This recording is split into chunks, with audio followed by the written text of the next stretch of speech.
થી 14 ફેબ્રુઆરી 2025 દરમિયાન સૂર્યકિરણ aerobatic team બેંગલુરુના આકાશને કરશે રોશન। ભારતીય વાયુસેનાના એમ્બેસેડર્સ તરીકે જાણીતા સૂર્યકિરણ એરોબેટિક ટીમ આગામી એરો ઇન્ડિયા શોમાં દર્શકોને મંત્રમુગ્ધ કરવા તૈયાર છે।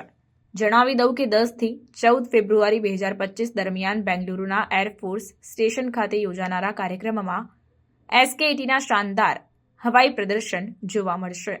લાલ અને સફેદ રંગની વિશિષ્ટ હોક MK-132 જેટ્સ ઉડાવતી એસકેટીમાં 14 પાયલોટ્સની ટીમ દ્વારા સંચાલિત 9 વિમાન સામેલ છે। Su-30 MKI pilot group captain Ajay દસરાથીના નેતૃત્વ હેઠળ અને ગ્રુપ કેપ્ટન સિદ્ધેશ કાર્તિકના ઉપનેતૃત્વ હેઠળ ટીમ તેની ચોકસાઈ, કુશળતા અને સુમેળ માટે પ્રસિદ્ધ છે। દર્શકો loops, barrel Rolls, inverted flying અને ટીમની સિગ્નેચર DNA મેન્યુવર જેવા રોમાંચક કસરતોની શ્રેણી અપેક્ષા રાખી શકે છે।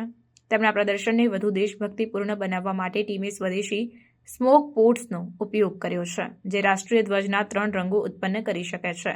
1996માં સ્થાપિત એસકેએટીએ એશિયાની એકમાત્ર નવ વિમાન એરોબેટિક ટીમ છે અને વિશ્વની અગ્રણી એરોબેટિક ટીમોમાંથી એક છે।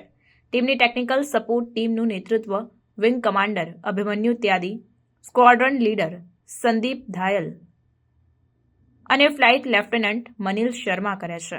ફ્લાઇટ લેફ્ટનન્ટ કનવલ સંધુ ટીમના ટિપ્પણીકાર અને એડમિનિસ્ટ્રેટર તરીકે સેવા આપે છે, જ્યારે સ્ક્વોડ્રન લીડર સુદર્શન ટીમના ડોક્ટર છે। એરો ઇન્ડિયા શો એક દ્વિવાર્ષિક કાર્યક્રમ છે જે ભારતની એરોસ્પેસ ક્ષમતાઓનું પ્રદર્શન કરે છે અને વિશ્વભરના ભાગીદારોને આકર્ષિત કરે છે। એસકેએટીના પ્રદર્શન હંમેશા હાઇલાઇટ રહ્યા છે, ઉત્સાહી ભીડને આકર્ષિત કરે છે અને તેમની હવાઈ કુશળતા સાથે લાંબા સમય સુધી છાપ છોડે છે।